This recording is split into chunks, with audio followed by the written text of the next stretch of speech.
ട്രാവലറാണ്, ഇത്രയധികം യാത്ര ചെയ്യുന്ന ഒരാളാണ്. എങ്ങനെ ഈ 2 ആഴ്ച അതിനകത്ത് പിടിച്ചു നിന്നു? അതും എനിക്കതൊരു ബിഗ് ബോസ് ജേർണി ആയിരുന്നു. കാരണം നിങ്ങൾ കണ്ട പോലെ ഞാൻ ആദ്യം പോയി പവർ ഹൗസിലേക്ക് കയറുന്നു, പവർ റൂമിലേക്ക് കയറുന്നു. അതിനുശേഷം ഞാൻ അവിടെ നിന്ന് ഇറങ്ങി ഞാൻ ആ ക്യാപ്റ്റൻസി അവർക്ക് സെപ്പറേറ്റ് ഇട്ട് താമര ബെഡൊക്കെ ഉണ്ടല്ലോ, അതൊക്കെ ഞാൻ അങ്ങോട്ട് കിടന്ന് എക്സ്പ്ലോർ ചെയ്യുന്നു. നാളെ ഞങ്ങൾ റൈഡിന് പോകാൻ ഒരുങ്ങുവാണ്. അതായത് ഞങ്ങൾ പ്ലാൻ ചെയ്ത് നേപ്പാളിലേക്കായിരുന്നു. അങ്ങനെ പോകാൻ നിൽക്കുമ്പോഴാണ് കോൾ വന്നത്, ലൈക്ക് നിങ്ങൾ സെലക്ട് ആയിട്ടുണ്ട് ഫസ്റ്റ് ഇതിൽ. അപ്പൊ ഞാൻ കോളായ എനിക്ക് വിശ്വാസമില്ല, ഇത് ആരെങ്കിലും പ്രാങ്ക് ആണോ?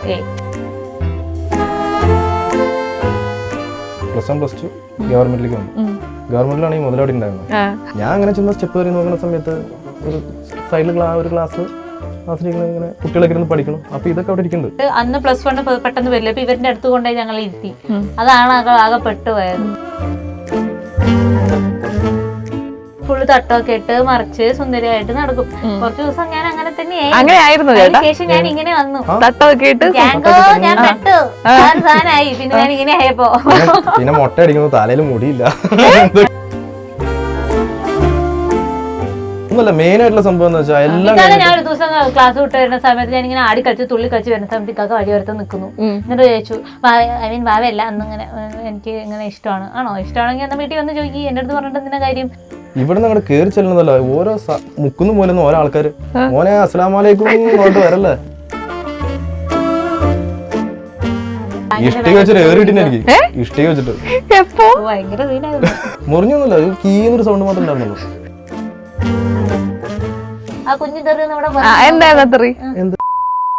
Hi, hello, welcome to Jango Space. ഞാൻ സ്നേഹ. ഇന്ന് എൻ്റെ കൂടെ ഉള്ളത് big boss season 6 common contestant ആയിരുന്ന നിഷാന ചേച്ചിയാണ്. നിഷാന ചേച്ചി മാത്രമല്ല ഇന്ന് എൻ്റെ കൂടെ ഉള്ളത്, നിഷാന ചേച്ചിക്ക് എല്ലാ സപ്പോർട്ടുമായിട്ട് കൂടെ നിന്നിരുന്ന ഹസ്ബൻഡ് നിഹാലുമുണ്ട്. സ്വാഗതം. നിഷാന, എനിക്ക് ആദ്യം തന്നെ ഒരു കാര്യം ചോദിക്കാനുള്ളതേ, ട്രാവലറാണ്, ഇത്രയധികം യാത്ര ചെയ്യുന്ന ഒരാളാണ്. എങ്ങനെ ഈ 2 ആഴ്ച അതിനകത്ത് പിടിച്ചു നിന്നു? അതും എനിക്കതൊരു ബിഗ് ബോസ് ജേർണി ആയിരുന്നു. കാരണം നിങ്ങൾ കണ്ട പോലെ ഞാൻ ആദ്യം പോയി പവർ ഹൗസിലേക്ക് കയറുന്നു, പവർ റൂമിലേക്ക് കയറുന്നു. അതിനുശേഷം ഞാൻ അവിടെ നിന്ന് ഇറങ്ങി ഞാൻ ആ ക്യാപ്റ്റൻസി അവർക്ക് സെപ്പറേറ്റ് ഇട്ട് താമര ബെഡൊക്കെ ഉണ്ടല്ലോ, അതൊക്കെ ഞാൻ അങ്ങോട്ട് കിടന്ന് എക്സ്പ്ലോർ ചെയ്യുന്നു. അതിനുള്ളിൽ മൊത്തം കഴിഞ്ഞതിന് ശേഷം ഞാൻ പിന്നെ പുറത്തേക്ക് വരുന്നു. പുറത്തിൻ്റെ കൂടെ ലാസ്റ്റ് വരാൻ നേരത്ത് ജയിലും കൂടെ ഒന്ന് എക്സ്പ്ലോർ ചെയ്തിട്ടാണ് ഞാൻ അവിടെ നിന്ന് എക്സ്പ്ലോർ ചെയ്യാൻ പറ്റുന്ന എല്ലാം ഈ സമയത്തിനുള്ളിൽ എക്സ്പ്ലോർ ചെയ്തു ബിഗ് ബോസ് ഹൗസിനെ. ഈ ബിഗ് ബോസിലേക്ക് വന്ന ഒരു സമയം ഇപ്പൊ ഞാനിവിടെ സംസാരിച്ചപ്പോൾ തന്നെ എനിക്ക് മനസ്സിലായി, കുറച്ച് ഫണ്ണായിരുന്നു. കുറച്ച് എന്താ പറയുക, നമുക്കെല്ലാം ഭയങ്കരമായിട്ട് ക്യൂരിയസ് ആയിട്ടുള്ള കുറച്ച് കാര്യങ്ങളാണ് സംഭവിച്ചത്. കാരണം കേരളത്തിൽ നിന്ന് പോലും അല്ല ഓഡിഷന് പങ്കെടുത്തത്. അപ്പൊ അതിന്റെ ഒരു ജേർണി എന്ന് പറയുമോ, എങ്ങനെയാണ് ബിഗ് ബോസിലേക്ക് എത്തിയത്? ആക്ച്വലി ഞാൻ ഈ യാത്രേന്റെ ഇടയിൽ ഒരു 3 മാസത്തിലൊരിക്കൽ, ചിലപ്പോൾ 10 ദിവസം 15 ദിവസം മാക്സിമം പോയ 1 മാസമൊക്കെ വീട്ടിലുണ്ടാവില്ലുള്ളൂ.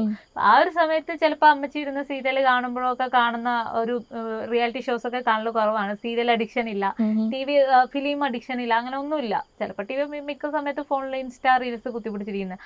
ആ സമയത്താണ് നമ്മുടെ ഒരു പ്രൊമോ വന്നത്. പ്രൊമോ വന്നപ്പോൾ ലൈക്ക് നിങ്ങൾക്ക് കോമണേഴ്സിന് അറ്റൻഡ് ചെയ്യാൻ പറ്റും എന്നൊക്കെ പറഞ്ഞു പ്രൊമോ വന്നപ്പോൾ മോൻ പറഞ്ഞു ആക്ച്വലി മമ്മ ചെയ്യ് എന്ന് പറഞ്ഞപ്പോൾ ഞാൻ പറഞ്ഞു അതൊന്നും വേണ്ട, ശരിയാവില്ല.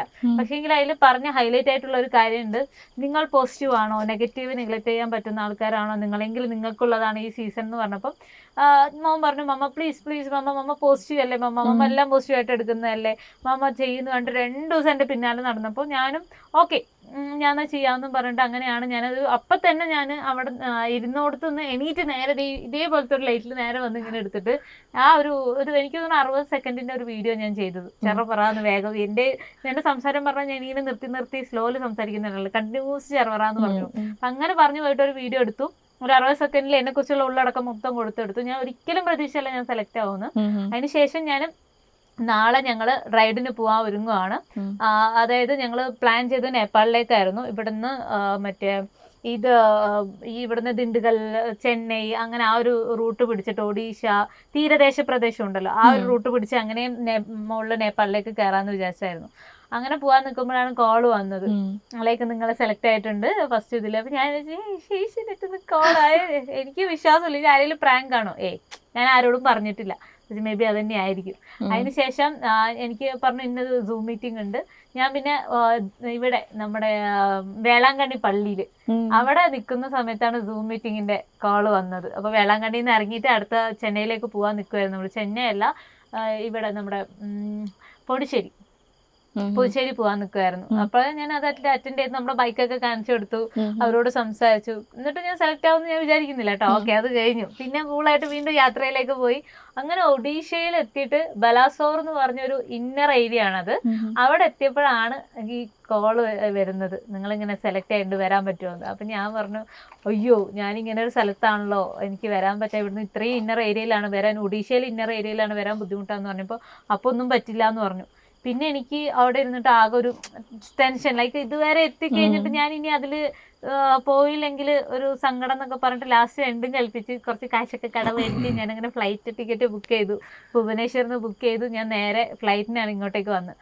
പിന്നെ 2 ആഴ്ച കഴിയും ഇതിൻ്റെ റിസൾട്ട്. ഓഡിഷൻ അറ്റൻഡ് ചെയ്തു. 2 ആഴ്ച കഴിയും ഇതിൻ്റെ റിസൾട്ട് വരാമെന്ന് പറഞ്ഞപ്പം അപ്പോൾ ഞാൻ നോക്കിയില്ല. നെക്സ്റ്റ് നേരെ വാരണാസിക്ക് അടുത്ത ഫ്ലൈറ്റ് ടിക്കറ്റ് ബുക്ക് ചെയ്ത് ഞാൻ നേരെ പോയി. കാരണം ഞാൻ 2 ആഴ്ച കഴിഞ്ഞിട്ട് സെലക്ട് ആയില്ലെങ്കിൽ എൻ്റെ 2 ആഴ്ച ഇവിടെ വെറുതെ ഇരുന്ന എൻ്റെ ദിവസം പോവുക.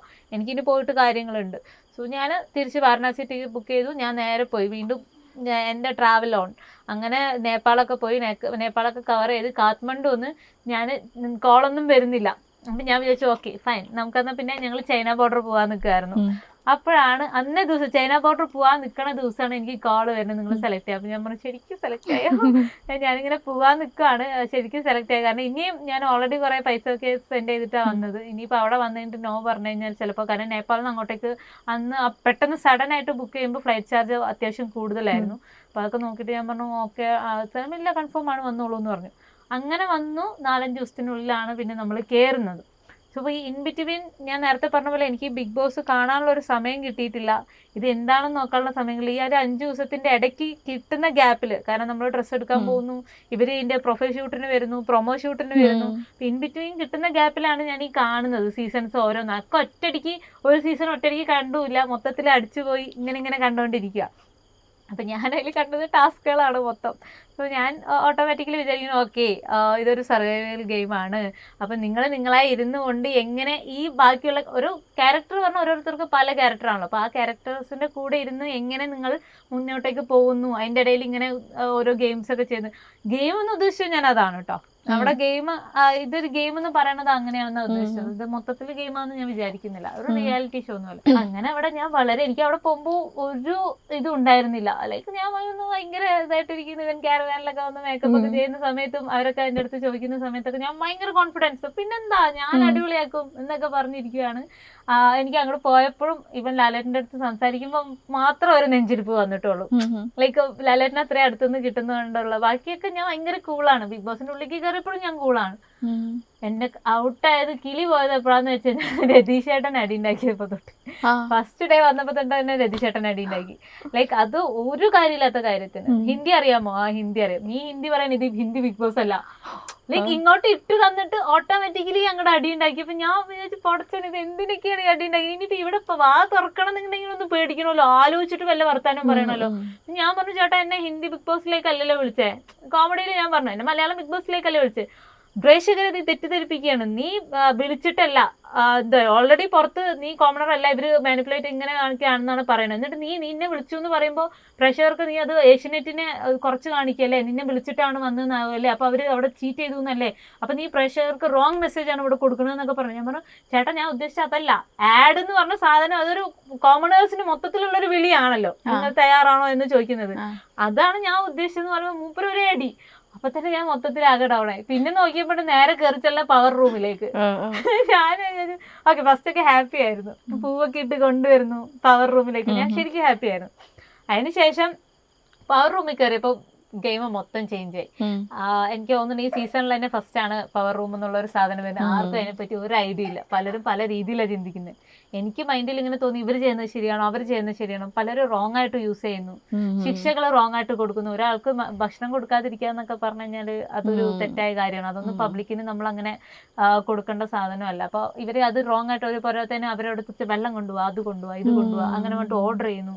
സോ അതെനിക്ക് തോന്നി ഓക്കെ അത് ചെയ്യുന്നത് ശരിയല്ല.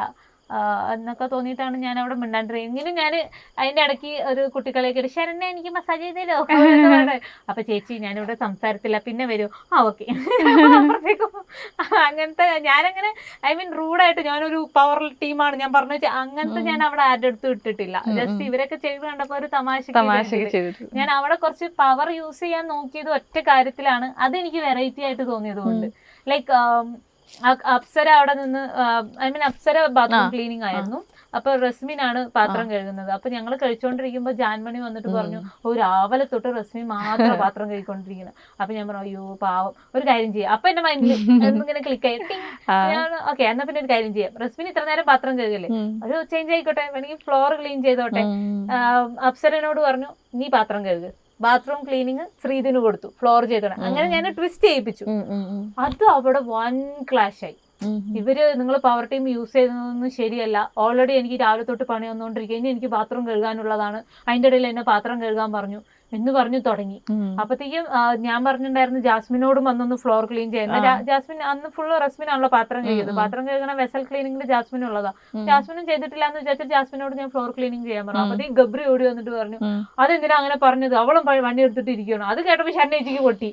പക്ഷെ ഇതെല്ലാം നേരെ തന്നത് എന്റെ തലയിൽ, ഞാൻ ഇത് പറഞ്ഞത് കൊണ്ടാണ് ആയതെന്ന് പറഞ്ഞിട്ട് ഈ പവർ ടീം മൊത്തം നിഷാൻ ചേച്ചി ചെയ്തത് റോങ് ആണ്, ഞങ്ങൾ അക്സെപ്റ്റ് ചെയ്യുന്നു. നിഷാൻ ചേച്ചിന്റെ ഭാഗത്ത് നിന്ന് ഞങ്ങൾ പവർ ടീം മൊത്തത്തിൽ സോറി പറയുന്നു. അപ്പോഴും എനിക്ക് മനസ്സിലാവണില്ല എന്തിനാ സോറി പറയേണ്ട ആവശ്യം. ഐ മീൻ ഞാൻ തെറ്റൊന്നും ചെയ്തിട്ടില്ല, ഞാൻ ഷഫിൾ ചെയ്തിട്ടുള്ളൂ. ഞാൻ അപ്പോഴും ഞാൻ അവർക്ക് കൂടുതൽ വർക്ക് കൊടുത്തിട്ടില്ല. അവര് ഓൾറെഡി ചെയ്യേണ്ട വർക്കിന് പകരം ഒരു വർക്ക് കൊടുക്കല്ലേ ഞാൻ ചെയ്തുള്ളൂ. ഇതിലിപ്പോ എന്താണ് എനിക്ക് മനസ്സിലാവില്ല. ഞാൻ എന്റെ ഐ മീൻ ഞങ്ങളുടെ പവർ ടീമിലെ ഏറ്റവും വോയിസ് കുറഞ്ഞ ഒരാളാണ് ഞാനായിരുന്നു. ബിക്കോസ് എനിക്ക് ഒരു വോയിസിന് എന്റെ കാര്യങ്ങൾക്ക് അവരൊരു ഇത് തന്നിട്ടുണ്ടായിരുന്നില്ല. അപ്പം ട്രാവലറായ നിഷാനെ നമുക്കറിയാം, സപ്പോർട്ട് ചെയ്യുന്ന നിഹാലിക്കനെ അറിയാം. പക്ഷേ ഇവരുടെ പുറകിൽ ഒരു വലിയ പ്രണയ കഥയുണ്ട്. ചേട്ടൻ ക്രിസ്ത്യനാണ്, പ്രജീഷ് എന്നായിരുന്നു പേര്. ചേച്ചി നിഷാന മുസ്ലിമാണ്, ചേട്ടൻ ക്രിസ്ത്യനാണ്. അപ്പൊ ചേട്ടനെ നൈസായിട്ട് ചേച്ചി ഇതിലേക്ക് അങ്ങ് മാറ്റിതാ ഇങ്ങനെ ചേർത്ത് പിടിച്ചിട്ടുണ്ട്. അപ്പൊ നമുക്ക് ആ പ്രണയരെയൊക്കെ ഒന്ന് ചോദിച്ചറിയാം.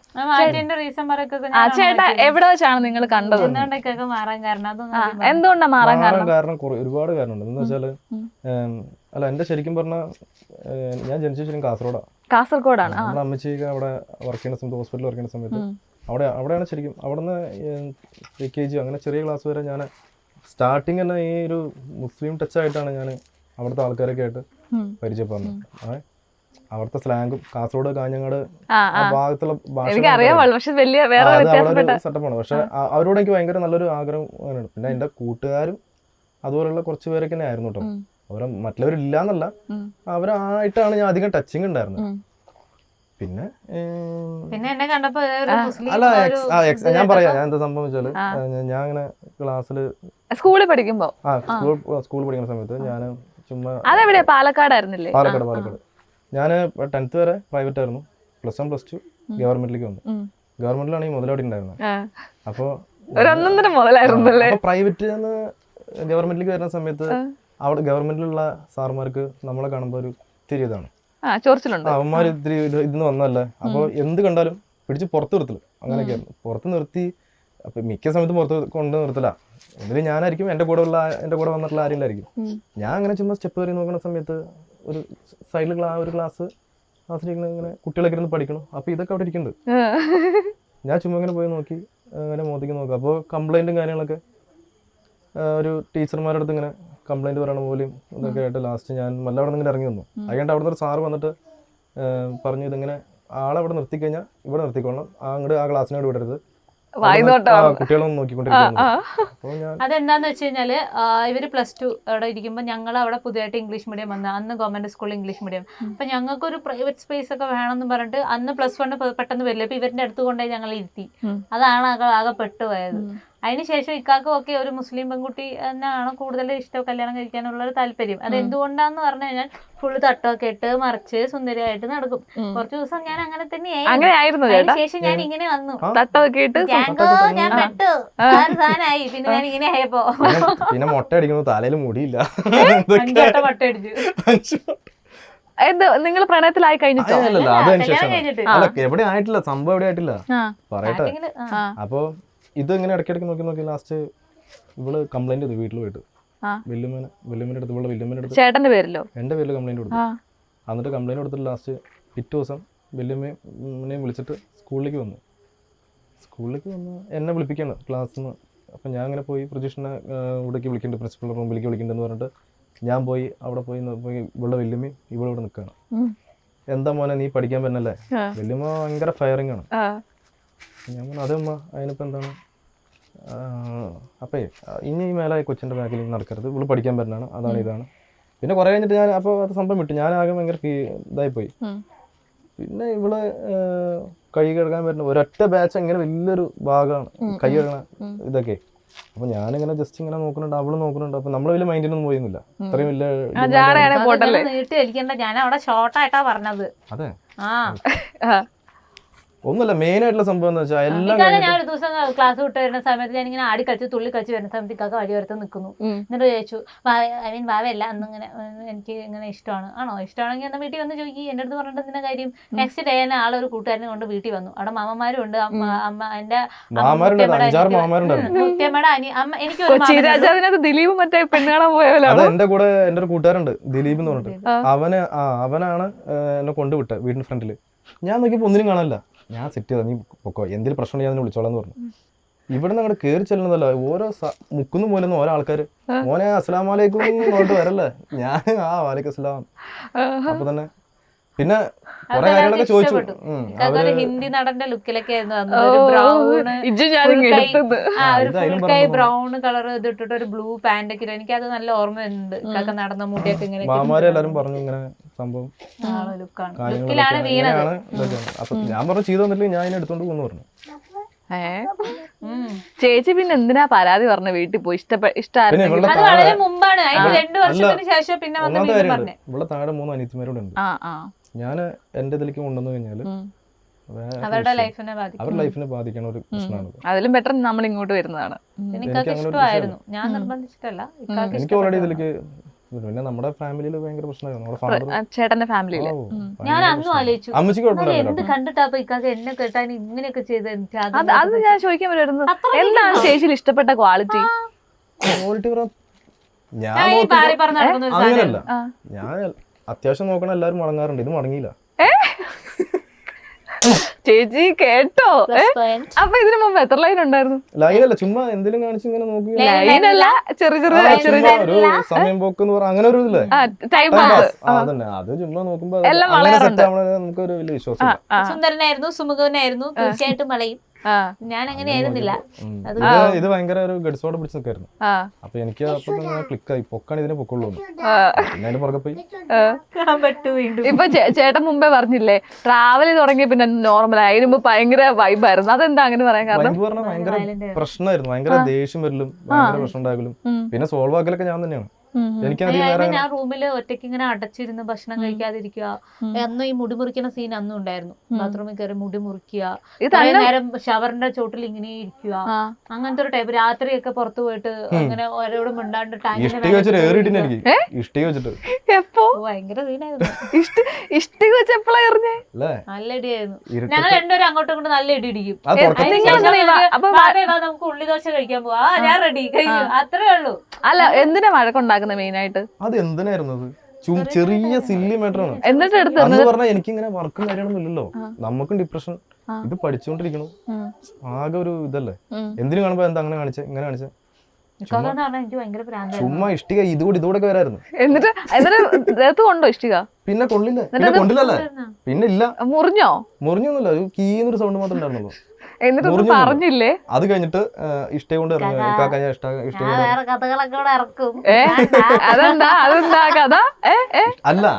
കൊണ്ടല്ലേ, അതാ ഞാൻ പറയണേ, വേറെ ഒന്നും പറഞ്ഞു. അല്ല, നീ സ്നേഹം കൊണ്ടായിരുന്നു, നിനക്ക് അറിയാവുന്ന.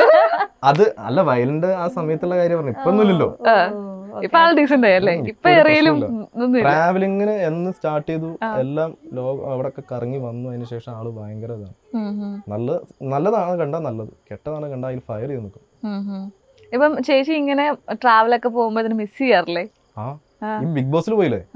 ബിഗ് ബോസിൽ പോയതിന്റെ എന്നാ കയറി തിങ്കളാഴ്ച സ്റ്റാർട്ട് ചെയ്തല്ലേ? തിങ്കളാഴ്ച സ്റ്റാർട്ട് ചെയ്തതിന്റെ അന്ന് ഞാൻ വൈകിട്ട് വർക്ക് കഴിഞ്ഞ് വരുന്ന സമയത്ത് ഇവിടെ നമ്പറിലേക്ക് വിളിക്കണം, വീട്ടിലേക്ക് എന്താ വാങ്ങിക്കണ്ടെന്ന് അറിയാനായിട്ട്. ഓ അയ്യോടാ, അങ്ങനെ ഒരു ഇതായി പോയി. അത് ഞാൻ എന്റെ കൂട്ടുകാരന്മാരത്തെ ഞാൻ പറഞ്ഞോട്ടെ അങ്ങനെ ഒരു സംഭവം ഉണ്ടായിപ്പോയി. ഞാൻ പിന്നെ അമ്മച്ചിനെ ഇപ്പൊ ട്രാവലാണെങ്കിൽ നമുക്ക് സംസാരിക്കാമല്ലോ അല്ലേ? ട്രാവലാണെങ്കിൽ സംസാരിക്കാൻ പറ്റും. പിന്നെ ഇത് ആകെ കൂടി കാണുമ്പോൾ ഒരു നമുക്കൊരു ഇതാണ്. അതും കൂടി ഇല്ലെങ്കിൽ അവസ്ഥ വെച്ചോക്കെ. ചേട്ടൻ എന്താ ഇങ്ങനെ ട്രാവൽ പോകുമ്പോ കൂടെ ഒക്കെ പോവാത്തെ? ഞാൻ ഇങ്ങനെ പോണേ, ഇവിടെ പിള്ളേർ 3 ഓ കാര്യങ്ങൾ നടക്കണ്ടേ. അല്ല ഞങ്ങൾ രണ്ടാളും ഒത്തുചേർന്ന് ഇപ്പൊ ഇക്കാക്ക് ഇത്രയും ദിവസം ഞങ്ങൾ വാടകയ്ക്കായിരുന്നു. അപ്പൊ ഇക്കാക്കയുടെ സാലറിന്ന് വാടകയും കാര്യങ്ങളും ഇപ്പൊ വീട്ടു ചെലവും ഇക്കാക്കടയിൽ നിന്ന് പോകും. പിള്ളേരുടെ പഠിത്തം വേറെ നോക്കണല്ലോ, അവർക്ക് വേണ്ട ഡ്രസ്സ്, അവർക്ക് വേണ്ട സ്കൂളിൽ അവർക്ക് വേണ്ട ബുക്സ് കാര്യങ്ങളും. അപ്പൊ രണ്ടാളും ഒന്നിച്ച് നിന്നാലേ കാര്യം പോവുള്ളൂ. ഞങ്ങൾക്ക് അത് കൂടാതെയുള്ള EMI ഉണ്ട്, ലോൺ ഉണ്ട്, അതെല്ലാം സ്റ്റാർട്ടിംഗ് ഒക്കെ പോകുന്ന സമയത്ത് ഭയങ്കര ബുദ്ധിമുട്ടായിരുന്നു. ട്രാവൽ ചെയ്യുന്ന സമയത്തേ പെട്ടെന്ന് ഇങ്ങനെ പോയപ്പോ ഭയങ്കര ഇതായിരുന്നു. പിന്നെ അത് ഞാൻ ആ കോവിഡ് സമയത്ത് ഒരു ഡിപ്രഷൻ അടിച്ചിട്ട് ശരിക്കും ഞാൻ ട്രാവൽ തുടങ്ങിയതാ. ജോലിയൊക്കെ പോയി, പൈസയും പോയിക്കൊണ്ടിരിക്കും. അങ്ങനെ തുടങ്ങിയതാണല്ലേ? അല്ല കുട്ടിക്കാലം മുതലേ അങ്ങനെ പാഷൻ ഇഷ്ടമായിരുന്നു. പക്ഷെ കല്യാണം കഴിഞ്ഞതിന് ശേഷം ഞാൻ ഒരു ഇഷ്ടം, ഞാൻ എന്റെ ആ ഏരിയ മൊത്തം ഒരു സ്ഥലം വിടാതെ ഞാൻ കറങ്ങി തിരിഞ്ഞ് നടന്നത്. ഒരു സ്ഥലം വിടാതെ. ഞാൻ പണ്ട് മദ്രസയൊക്കെ കട്ടടിച്ചു. കംബോഡിയയിലായി പെട്ടു ശരിക്കും. ഓ എനിക്ക് അങ്ങോട്ടേക്ക് അധികം നമുക്ക് കിട്ടാറില്ലല്ലോ, എൻട്രി കിട്ടാറില്ലല്ലോ. ശരിക്കും ഹ്യൂമൻ ട്രാഫിക് എന്തോ ഭാഗ്യത്തിന് നമ്മൾ പിന്നെ വന്നപ്പോ ഞാൻ വിചാരിച്ചു ഈ പരിപാടി അവിടെ നിർത്താം, ഇത് നടപടിയാണ് കേസല്ല. ഒരാളവിടെ ശരിക്കും വരുന്ന പെറ്റിച്ച് അവിടെ ലോക്കാക്കി ഇട്ടു. പിന്നെ അത് നിങ്ങളെ ശരിക്കും ആൾക്ക് വേണമെങ്കിൽ അങ്ങനെ ചെയ്യായിരുന്നു. നമ്മുടെ കൂടെ ഒന്ന് കൊക്കൈൻ എന്തെങ്കിലുമൊക്കെ നമ്മുടെ ബാഗിൽ വെച്ച് ആളുടെ തന്നെ പോലീസുകാരെ വെച്ച് ശരിക്കും ഇനി പുറം ലോകം കാണാൻ പറ്റാത്ത അവസ്ഥ ആക്കുന്ന വരെയൊക്കെ എത്തിയതായിരുന്നു. ഞങ്ങൾ എങ്ങനെയോ അയാള് ഹിന്ദിക്കാരൻ, എന്ത് ഭാഷയായിരുന്നു? കംബോഡിയക്കാരൻ തന്നെ, സാക്ക് എന്നാണ് അയാളുടെ പേര്. പക്ഷെ അയാള് ഞാനായിട്ട് കൂടുതൽ സംസാരിച്ചു കേട്ടോ. ഒന്ന് വൈഫിന്റെ കാര്യം ഞാൻ എന്തോ പെട്ടെന്ന് തെറി എന്തോ പറഞ്ഞു. മലയാളത്തിൽ ഞാൻ ചുമ്മാ തെറി പറഞ്ഞു. തെറി പറഞ്ഞപ്പോൾ പുള്ളിക്ക് മനസ്സിലായി. അതെങ്ങനെ പുള്ളിക്ക് മനസ്സിലായി? മലയാളികളുടെ പവർ. പുള്ളി കോഴിക്കോടായിരുന്നു. പക്ഷെ അയാൾ എന്നിട്ട് പറഞ്ഞു, ഞാൻ ഒന്നും പറയുന്നില്ല, നിന്റെ ഭർത്താവ് പറഞ്ഞ തെറിയാന്ന് എനിക്ക് മനസ്സിലായി. വേണമെന്നുണ്ടെങ്കിൽ നിന്റെ വൈഫിനെ ഇവിടെ ഇതാക്കിയിട്ട് ഇനി ഒരിക്കലും പുറം ലോകം കാണാൻ ചുമ്മാ ഒരു തെറിയ പറഞ്ഞേ പറഞ്ഞതായിരുന്നു അയാള്. ചെറിയ രീതിയിൽ അത് കറക്റ്റ് ക്ലിക്ക് ആവണമെങ്കിൽ കുഞ്ഞു തെറിയൊന്നും ഇവിടെ പറഞ്ഞു നോക്കട്ടെ. എവിടെ ആ കുഞ്ഞു തെറിയൊന്നും ഇവിടെ എന്തായിരുന്നു തെറി? സ്വാഭാവികം അല്ലേ, ഡേ ടു ഡേ ലൈഫിൽ എല്ലാരും ഇപ്പൊ. പക്ഷെ അത്രയും ചെറിയൊരു ഇത് ആ പുള്ളിക്ക് മനസ്സിലായപ്പോ എനിക്ക് പിടികിട്ടി. എന്നിട്ട് ഇവിടെ പറയാം ചില്ലറക്കാരനല്ല. അല്ല അപ്പൊ പുള്ളിക്ക് മലയാളം അറിയണമെങ്കിൽ അറിയില്ല പറഞ്ഞോണ്ടിരുന്നത്. പറഞ്ഞു മലയാളിയാണ്, ആളുടെ അച്ഛൻ മലയാളിയാണ്. കംബോഡിയ എന്തായാലും പെട്ട് അവിടെ നിന്നാണ് ആകെ ഡൗൺ ആയി പോയത്. ഞാൻ പറഞ്ഞില്ലേ, എന്റെ ലൈഫിൽ അങ്ങനെ ഒരുപാട് നെഗറ്റിവിറ്റീസ് ഒക്കെ വന്നിട്ടുണ്ട്. ഞാനതെല്ലാം പോസിറ്റീവായിട്ട് എടുത്തിട്ടുള്ളൂ. ഒന്നിനും ഞാൻ അങ്ങനെ ഇതായിട്ട് ഓരോ നമ്മുടെ ലൈഫിൽ നടക്കുന്ന ഒരു പയ്യൻ സുധി എന്ന് പറഞ്ഞ ഒരു കൂടെയാണ് യാത്ര ചെയ്യുന്നത്. അത് കാണുമ്പോൾ പല ആൾക്കാരും പലതും പറയുന്നില്ലേ. ഇപ്പൊ ചേട്ടന്റെ ഫാമിലി ആണെങ്കിലും പറയാറില്ലേ എന്തിനാണ് ഇങ്ങനെ വിടുന്നത് അല്ലെങ്കിൽ അങ്ങനെയൊക്കെ പറയാറുണ്ടോ? അപ്പൊ ആ സമയത്തൊക്കെ ചേട്ടൻ എന്താ പറയുന്നത്? അത് സ്റ്റാർട്ടിങ് ഉണ്ടായിരുന്നുള്ളൂ എനിക്ക് അതിന്റെ ഒരു ഇത്. പിന്നെ ഒന്നുമില്ല, ഇങ്ങനെ കേട്ട് ഇങ്ങനെ വിടുള്ളൂ. അപ്പൊ നിങ്ങൾക്ക് രണ്ടുപേർക്കും ഒന്നിച്ചൊക്കെ ട്രാവൽ ചെയ്യണമെന്ന് തോന്നാറില്ലേ? പ്ലാൻ ഉണ്ടോ കുട്ടികളുമായിട്ടും? പ്ലാനിങ് ഉണ്ട്. അത് നമ്മള് കാശ്മീർ, മണാലി ആ ഭാഗത്തേക്ക് ഒരു തീരുമാനം എടുത്തു വെച്ചിട്ടുള്ള ഓരോന്ന് കഴിയുന്ന സമയത്ത് ഓരോരോ ടാസ്ക് വന്നുകൊണ്ടിരിക്കുക. കാശ്മീർ, മണാലി എന്റെ ഏറ്റവും വലിയൊരു ആഗ്രഹമാണ്. ആണല്ലേ? അവിടെ പോയി ഞാൻ പിന്നെ എല്ലാ സീസണും പോയിട്ടുണ്ട്. കാശ്മീർ ഇപ്പൊ ഇഷ്ടം പോലെ ഒരു 8 വട്ടമെങ്കിലും കാശ്മീർ പോയിട്ടുണ്ട്. എല്ലാ സീസണും പോയിട്ടുണ്ട്. ഇങ്ങനെ പോയിട്ട് വരുമ്പോ എന്തെങ്കിലും ഗിഫ്റ്റ് കൊണ്ടുവരാറുണ്ടോ? പെർഫ്യൂം അങ്ങനെയുള്ള പെർഫ്യൂംസ് ഒക്കെ കൊണ്ടുവരാറുണ്ട്. ഡൽഹിയിൽ ചീപ്പായിട്ട് എന്തൊക്കെ സാധനം വാങ്ങാൻ കിട്ടും അതൊക്കെ. പക്ഷെ അവിടെ ചീപ്പായിരിക്കും, പക്ഷെ ഇവിടെ നല്ല കോസ്റ്റ്ലി ആയിരിക്കും. ഇപ്പം ചേച്ചി ഇത്രയും സംസാരിച്ചു. ഞാനപ്പോ ചേട്ടനോട് ഒരു കാര്യം ചെയ്യട്ടെ. ചേച്ചി ഒരുപാട് സംസാരിച്ചു.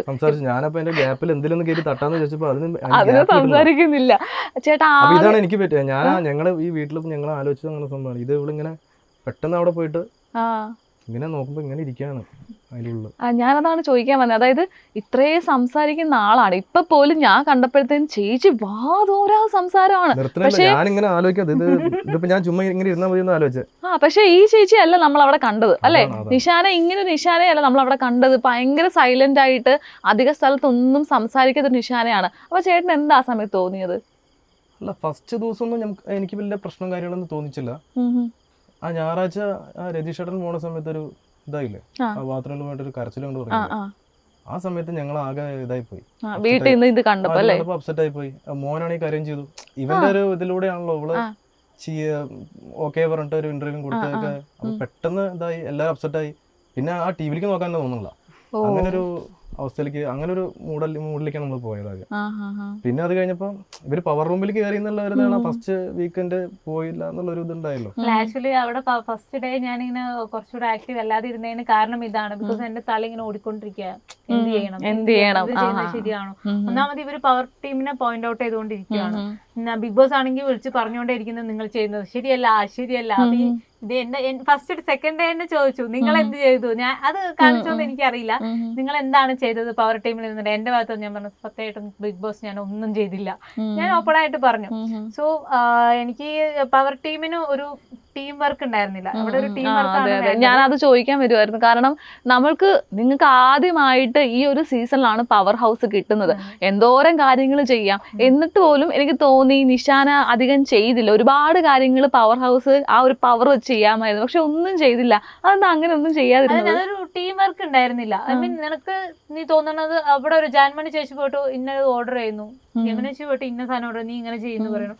ഇവര് പാവങ്ങള് പറയുന്നത് പണി എടുത്തോണ്ടിരിക്കുക, അതിന്റെ ഇടയ്ക്ക് ഇവരുടെ ഒരു കോമാളികളാക്കിയിട്ട് അത് ചെയ്ത് എനിക്കത് ചെയ്യാൻ തോന്നുന്നുണ്ടായിരുന്നില്ല. ഓൾറെഡി പണി എടുക്കുന്നു, അവർക്ക് കൊടുക്കുന്നു, പിന്നെ ഞാൻ എന്ത് പണി കൊടുക്കാനാണ്. പിന്നെ എനിക്ക് പിന്നീടാണ് സെക്കൻഡ് വീക്ക് ഒരു ട്വിസ്റ്റ് വന്നല്ലോ. ഐ മീൻ ഇവര് ചെയ്യണ്ട സൂപ്പർവൈസിങ് എന്ന് പറഞ്ഞപ്പോഴാണ് എനിക്ക് കുറെ കാര്യങ്ങൾ കത്തിയത്. ഓക്കെ, ഇത് ഇങ്ങനെ ചെയ്യാമായിരുന്നു.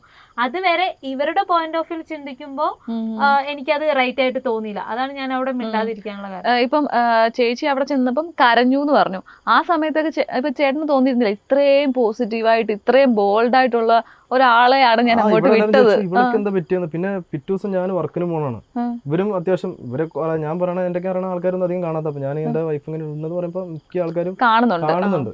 എങ്ങനെയാലും ഉറക്കം വിളിച്ചിരുന്നിട്ട് ചിലരെ കൊമ്പൂണി കിടന്ന ആൾക്കാരൊക്കെ ഉണ്ട്, അവരും കാണുന്നൊക്കെ ഉണ്ട്. പക്ഷെ അവര് പിറ്റേ ദിവസം ഞാൻ അവരെ എങ്ങനെ ഫേസ് ചെയ്യുന്നുള്ളൊരു ആ ഒരു ഇതിലേക്ക് എത്തി. എന്താന്ന് വെച്ചാൽ കാരണം ഓൾറെഡി എല്ലാവർക്കും അറിയായിരിക്കും വൈഫ് ഇങ്ങനെ ട്രാവൽ ചെയ്യുന്ന ആളാണ്. ഇവളറിയാൻ അത്യാവശ്യം ആൾക്കാർ എന്റെ ഫ്രണ്ട്സ് ഒക്കെ ഉള്ളത് ഇവിടെ വരുന്നവരൊക്കെ തന്നെയാണ്. അപ്പൊ അവരോട് സംസാരിക്കണ രീതിയും അവർക്കറിയാലോ.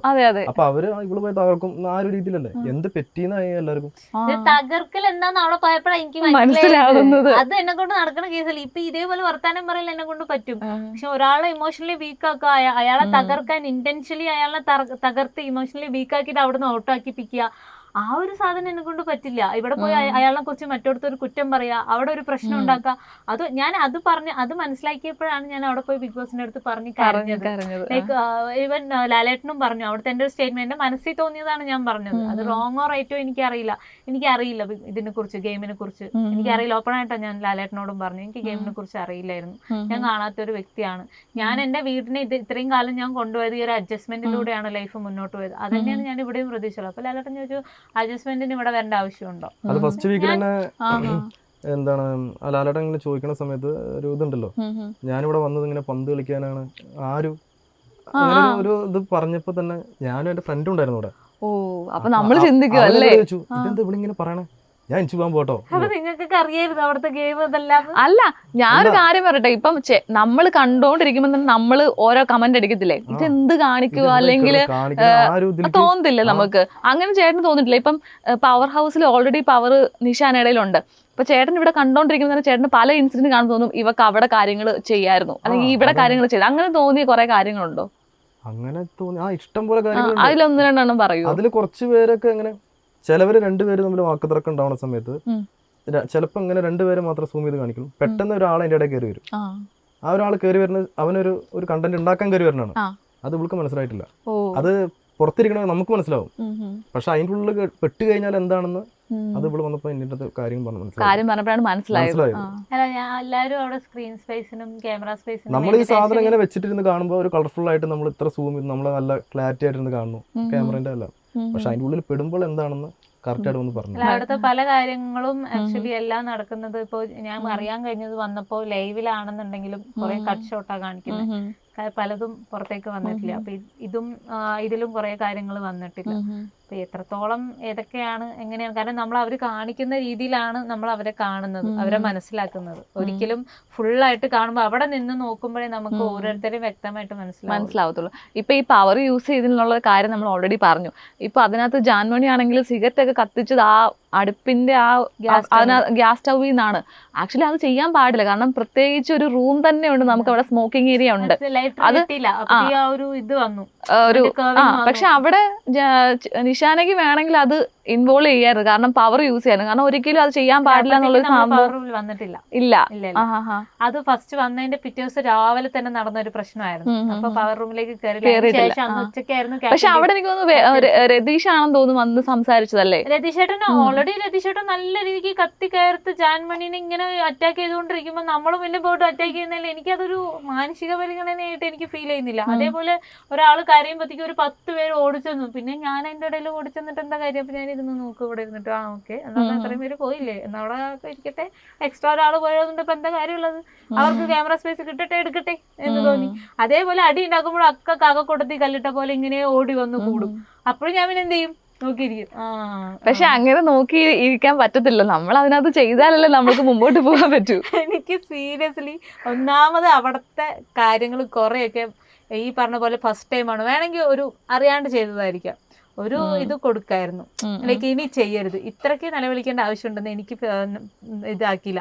ഐ മീൻ ഒരു വട്ടം ചെയ്തിട്ട് പിന്നെയും ചെയ്യുവാണെങ്കിൽ നമുക്ക് അവരെ ഈ പറഞ്ഞ പോലെ അന്ന് അറ്റാക്ക് ചെയ്ത പോലെ അറ്റാക്ക് ചെയ്യാം. പക്ഷേങ്കിൽ അത് ഫസ്റ്റ് ടൈം സംഭവിച്ചതാണ്. അപ്പൊ അതിന് ഇത്രയ്ക്കൊക്കെ കാണിക്കേണ്ട ആവശ്യമുണ്ടെന്ന് എനിക്ക് പറഞ്ഞ് മനസ്സിലാക്കുക നമ്മൾ, എന്നിട്ടും ചെയ്യുമ്പോഴല്ലേ നമ്മൾ കൊടുക്കേണ്ടത്. അതേപോലെ അവിടുത്തെ പല കാര്യങ്ങളും നമുക്ക് ചെറിയ രീതിയിൽ അഡ്ജസ്റ്റ് ചെയ്യാവുന്ന കാര്യങ്ങളാണ്. ഇപ്പൊ ചായന്റെ കേസിൽ അടി ഉണ്ടായിട്ടുണ്ട്, മുട്ടയുടെ കേസിൽ അടി ഉണ്ടായിട്ടുണ്ട്, ഐസ്ക്രീമിന്റെ കേസിൽ ഞാൻ ഇങ്ങനെ ആലോചിക്കും എന്തിനാ ഇവർക്ക്. പലപ്പോഴും അടി ഉണ്ടാവുന്ന സമയത്ത് എന്റെ ഫേസ് എക്സ്പ്രഷൻ അതുപോലെ ആയിരിക്കും. ഇവര് എന്തിനാ ഇതൊക്കെ കാണിച്ചോട്ടെ, എന്ത് കോലാഹലങ്ങളായി കാണിച്ചോട്ടെ, എനിക്ക് മനസ്സിലാവണില്ല. എല്ലാം ഗെയിമില്ലേ, ഗെയിമാണ് അവര് കണ്ടന്റ് അവര് കണ്ടന്റ് ഉണ്ടായിക്കൊണ്ടിരിക്കും. പക്ഷെ എനിക്ക് നിഷാനൊക്കെ അത് അറിയില്ല അല്ലേ, കണ്ടന്റ് ഉണ്ടാക്കാൻ. എനിക്കറിയില്ല, ഞാൻ പറഞ്ഞത് നമുക്ക് പുറത്തിരുന്ന് കാണുന്ന സമയത്ത് നമുക്കത് മനസ്സിലാക്കാൻ പറ്റുന്നുണ്ട്. പക്ഷെ ഞാൻ നേരത്തെ അറിഞ്ഞോണ്ട് പോവാണെങ്കിൽ ചീത്ത പറഞ്ഞ് ഞാൻ അതിന്റെ ഇടയിൽ നിന്ന് ഡാൻസ് കളിച്ചാണ് വേണമെങ്കിൽ. ഞാനിപ്പോ ഒരു കാര്യം ചോദിക്കട്ടെ, ഇപ്പൊ ഇത് 2 ആഴ്ചക്ക് ഇപ്പുറം നിന്ന് എല്ലാ എപ്പിസോഡ്സും കണ്ടു.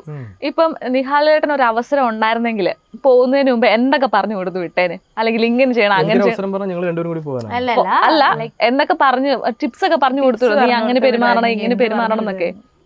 കാരണം നല്ല രീതിയിൽ തന്നെ ഞാൻ പറഞ്ഞു, ആൾക്കാരെ കൊണ്ട് പറയിപ്പിക്കണ എന്തൊക്കെ പറഞ്ഞു വിട്ടു ബിഗ് ബോസിലേക്ക് ഒന്നും ഞാൻ പറയിപ്പിച്ചില്ല. ഇത് കേക്കട്ടെ, ഇവിടുന്ന് ബിഗ് ബോസിലേക്ക് പെട്ടിയും കിടക്കയായിട്ട് അല്ല ഞാൻ ചോദിക്കട്ടെ,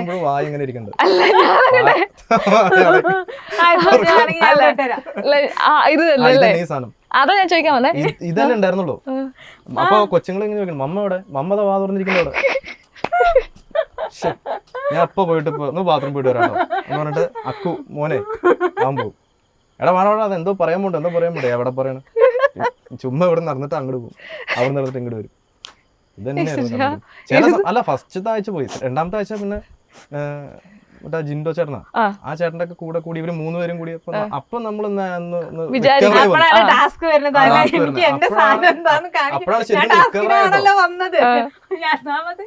അപ്പോഴാണ് ശരിക്കും ഞങ്ങൾക്കൊന്ന് റിക്കവർ ആവുന്നത്. അത് കഴിഞ്ഞിട്ട് ഞാനിങ്ങനെ ഇത് മനസ്സിലായില്ല. അപ്പൊ പവർ കിട്ടിന്ന് പറഞ്ഞില്ലേ, അപ്പൊ ഞാൻ ചോദിച്ചു അടുത്ത ആഴ്ച ഉണ്ട്, അടുത്ത ആഴ്ച എങ്ങനെ പവറിലേക്ക് കയറി കഴിഞ്ഞാൽ പുറത്ത് പോകില്ലല്ലോ എന്നുള്ളത്. അപ്പൊ ഞാൻ വിചാരിച്ചു ശനിയാഴ്ച അങ്ങനെ ഒരു ഇത് വരുന്ന ഞാൻ ഒരിക്കലും പ്രതീക്ഷിച്ചില്ല.